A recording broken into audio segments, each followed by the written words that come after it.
성요사파 주교 순교자 기념일에 보내드리는 오늘의 강론. 부산교구 교구장 비서 이형규 요셉 신부의 강론을 들으시겠습니다. 오늘 복음은 루카복음 18장 1절에서 8절까지의 말씀입니다.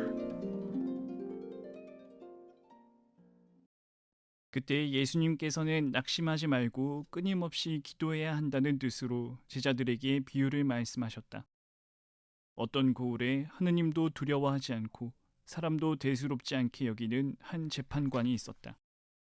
또 그 고을에는 과부가 한 사람이 있었는데 그는 줄곧 그 재판관에게 가서 저와 저의 적대자 사이에 올바른 판결을 내려주십시오 하고 졸랐다.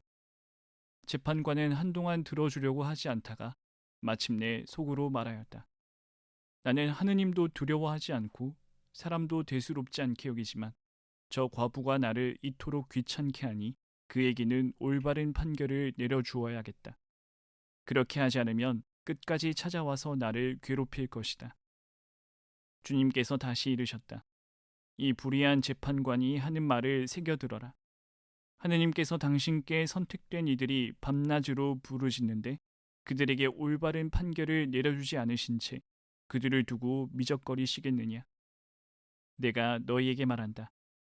하느님께서는 그들에게 지체 없이 올바른 판결을 내려주실 것이다. 그러나 사람의 아들이 올 때에 이 세상에서 믿음을 찾아볼 수 있겠느냐. 힘있는 재판관과 무력한 과부가 오늘 복음에 등장합니다.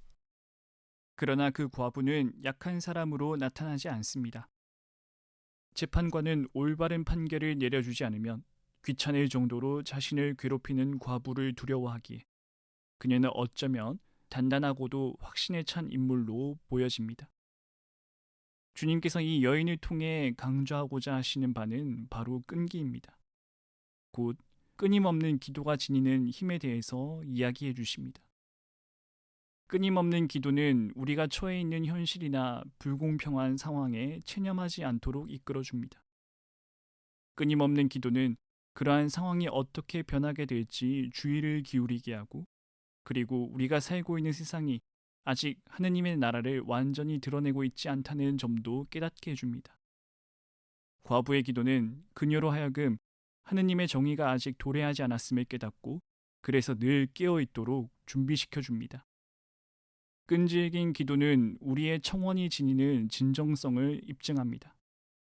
우리는 매 주일 미사 때 보편지한 기도의 응답을 이렇게 합니다. 주님, 저희의 기도를 들어주소서라고 말입니다. 하지만 우리 스스로에게 물어야 합니다. 단지 형식적으로, 기계적으로 응답하고 있는 건 아닌지 말입니다. 만약 그렇더라면 별다른 원의도 없고 뜨뜻미지근한 마음으로 바치고 있는 기도일 수도 있습니다.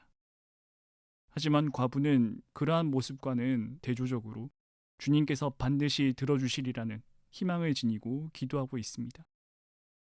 쉬지 않고 드리는 기도는 우리의 믿음을 살아있게 만듭니다. 기도는 하느님께 삿대질하기 위해, 잔소리하기 위해서 만들어진 도구가 아닙니다. 하느님은 예수님의 그 수많은 비유에서 드러나는 것처럼 자비로우신 아버지이십니다. 그래서 오늘 복음의 비유 속에 나타나는 재판관을 하느님이라고 여겨서는 안 됩니다.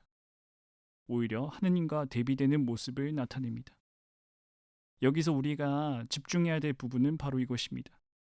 끈질긴 기도는 하느님을 귀찮게 만드는 게 아니라 우리로 하여금 지금 바치는 기도가 반드시 들리게 될 것임을 상기시켜 줍니다.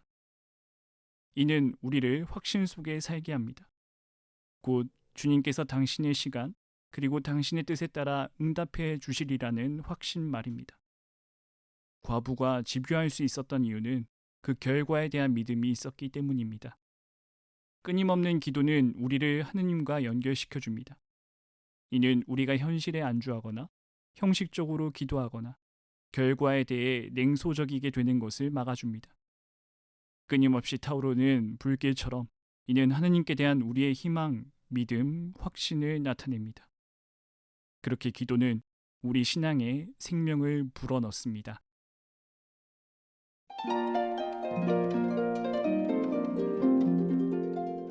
지금까지 부산교구 교구장 비서 이형규 요셉 신부의 강론을 들으셨습니다. 오늘의 강론은 공인회계사 임만석 바오로 형제님과 함께합니다.